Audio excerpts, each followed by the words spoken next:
It is December 9th, 2013. It's been a rough week for Mike, but now it's time for some more Mike updates.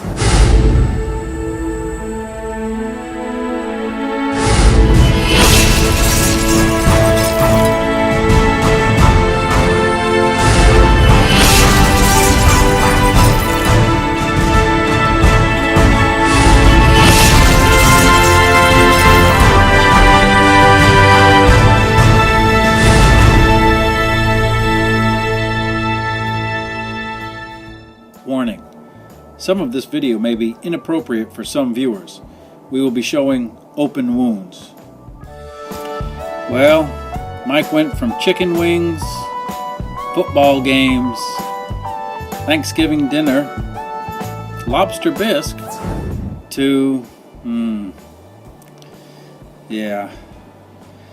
They transferred him out of the hospital the other day, this past Friday to be exact.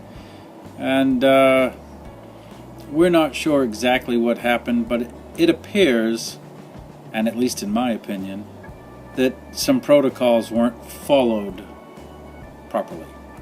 They stopped all of Mike's medications cold turkey and shipped him out. About 5 hours later, Mike was back in the ER in intense pain and not doing real well. But before we get into that, I would like to thank Lowe's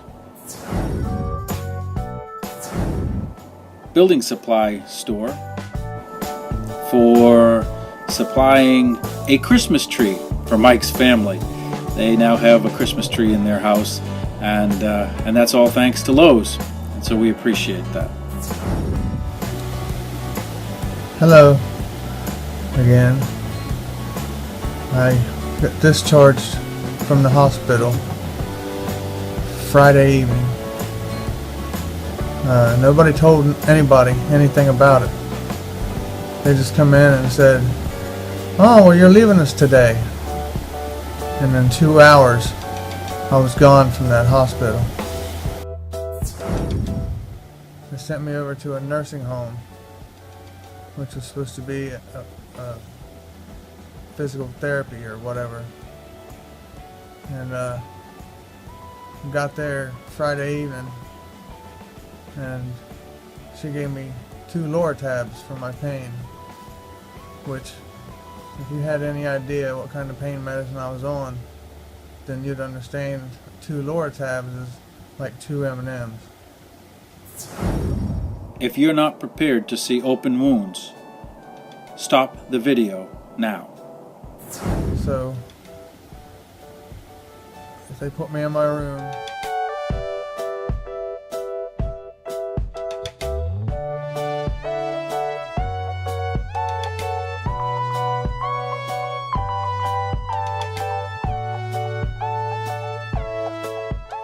the beds were made of tubes, about yay big of tubes that were clear 100% all the way full, and put me down on that bed.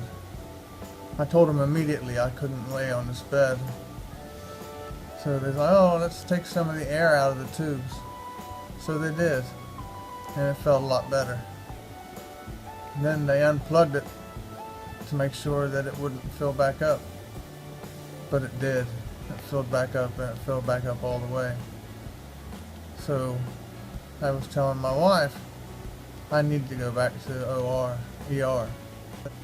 And I got back to the emergency room at the hospital, and they said it was an hour and a half wait for a bed to get admitted in. So I waited for about 15 minutes and had a bed, because they knew what kind of serious pain I was in. So they wanted to get me out of ER and into a bed. Well, I stayed in there till the next day. A doctor come in and talked to me, and doctor was, I told him the whole story, how everything was not working, and he was like, "Oh, we don't do that." And I was like, "Yeah, you did. You discharged me and didn't tell me anything about it, or ask me anything about it. They just discharged me." So after that, after me talking to the doctor about that, the doctor said, "Well, he'll put me back under,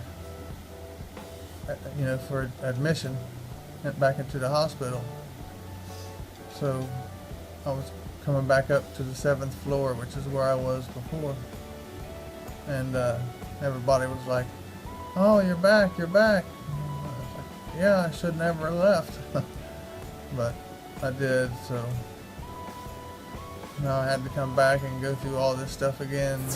All this time I'm just in miserable pain, And then he decides he's going to help me out. He's going to, after I seen what kind of pain I was in, he decided to, make me feel better and give me good medicine again. And now they've taken it away again, and here I am back in miserable pain again. So it's really not working out too well for me this week. I wish I could have good news for you, but I don't. I also would like to send a thanks out to everybody that has liked and subscribed to this video series. We're at 233 now, 34 I think. And that's a huge jump, 30 some odd people in one day. And God, the outpouring is just amazing, and we thank you.